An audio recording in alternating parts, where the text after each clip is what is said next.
Content creation ప్రస్తుతం డిమాండ్లో ఉన్న profession. మీరు ఒక కంటెంట్ క్రియేటర్ అవ్వాలనుకుంటున్నారా? కంటెంట్ క్రియేటర్ ఎలా ఆలోచిస్తాడు, మీరు మీ కంటెంట్ని ఎలా ప్రిపేర్ చేసుకోవాలి అనే విషయాల్ని ఈ వీడియోలో క్షుణ్ణంగా మాట్లాడుకుందాం. ఇంకా ఏమాత్రం ఆలస్యం చేయకుండా let's dive into our video. ఒక కంటెంట్ క్రియేటర్ ఎలా ఆలోచించాలి అనే విషయం ఇప్పుడు మనం ముందుగా మాట్లాడుకుందాం.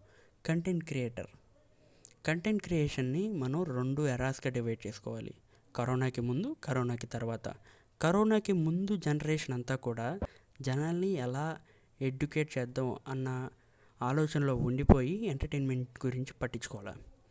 ఈ ఎంటర్టైన్మెంట్ని ఎడ్యుకేషన్తో పాటు కలుపుంటే వాళ్ళు ఇంకా ఉండేవాళ్ళు. కరోనా తర్వాత ఎంటర్టైన్మెంట్ వీడియోలు ఎలా పెరిగిపోయినాయి అంటే ఎడ్యుకేషన్ అందరూ పక్కన పెట్టేశారు. కాబట్టి ఎడ్యుకేషన్ ఛానల్స్ అన్నీ షెడ్కి వెళ్ళినాయి. చాలా వరకు చెప్పాలంటే మీరు మీ కంటెంట్ కనుక ఎడ్యుకేషనల్ వీడియోస్ ప్రిపేర్ చేస్తూ ఉంటే విక్రమాదిత్యాన్ని ఇన్స్పైర్ చేసుకొని వీడియోస్ క్రియేట్ చేయడం స్టార్ట్ చేయండి. మీ ఛానల్ హైక్ అయ్యిద్ది.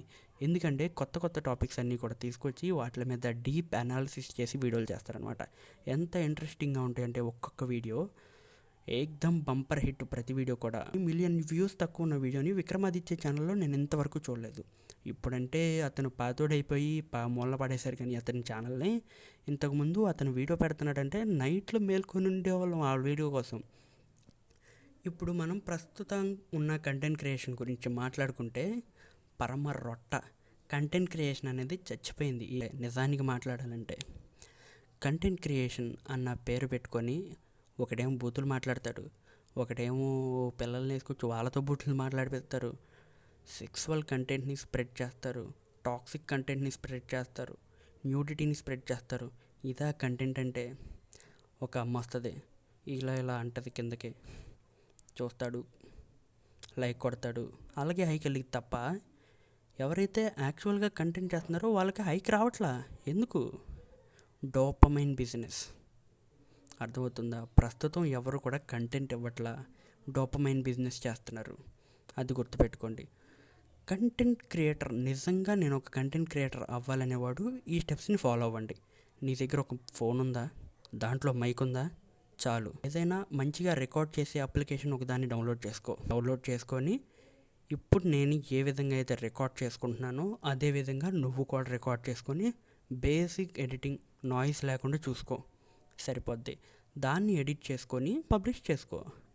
అలాగే నువ్వు స్క్రిప్ట్ రాసుకునేటప్పుడు బీ యువర్ సెల్ఫ్. అర్థమవుతుందా? Be yourself. ఎవరి స్టైల్ని కాపీ కొట్టగా నీ స్టైల్ ఏంటో నువ్వు చేసుకో, నీ స్టైల్ని నువ్వు ఫాలో అవ్వు. అంటే ఇప్పుడు నేనున్నానండి, నాలాగా వేరే వాడు మాట్లాడగలుగుతాడు, అలా నేను నితిన్ లాగా మాట్లాడగలుగుతున్నానని నా వీడియోస్ లాగా అతని వీడియోస్ చేస్తే ఓహో ఇది నితిన్ వీడియో అని వాళ్ళు నా ఛానల్కి వచ్చి వెతుక్కుంటారు ఆ వీడియోని కొన్నిసార్లు. అర్థమవుతుందా? వేరే వాళ్ళ స్టైల్ని మీరు కాపీ కడితే మీ యూనిక్నెస్ ఏముంటుంది? అది నేను మాట్లాడేది. మీ యూనిక్నెస్ని స్ప్రెడ్ చేసుకోండి. మీరు బీ యూనిక్ ఎవ్రీ టైం. ఇంకొక విషయం, మీరు కంటెంట్ రాసుకునేటప్పుడు ఏదైతే కంటెంట్ రాసుకుంటున్నారో అది ఏదైనా సెన్సిటివ్ మ్యాటర్ అనుకోండి, చాలా సెన్సిటివ్గా డీల్ చేయండి. డిబేటబుల్ పాయింట్స్ కానీ అవన్నీ సెన్సిటివ్గా డీల్ చేసి మీ స్క్రిప్ట్లో పెట్టుకోండి. దాన్ని రికార్డ్ చేసి పబ్లిష్ చేయండి. లేకపోతే దేవుడు నోరు ఇచ్చారు కదా, ఏది పడితే అది వాగేసి పెట్టేద్దాం అని అంటే అది మిమ్మల్ని రోస్ట్ చేయడానికి నాలాంటి వాడు ఎవడొక్కడు వచ్చి మిమ్మల్ని రోస్ట్ చేసి వెళ్ళిపోతాడు. And that's all for today. ఈ వీడియో కనుక మీకు ఏమాత్రం ఇన్ఫర్మేటివ్గా ఉన్నా లైక్ చేసి, షేర్ చేసి, సబ్స్క్రైబ్ చేయండి.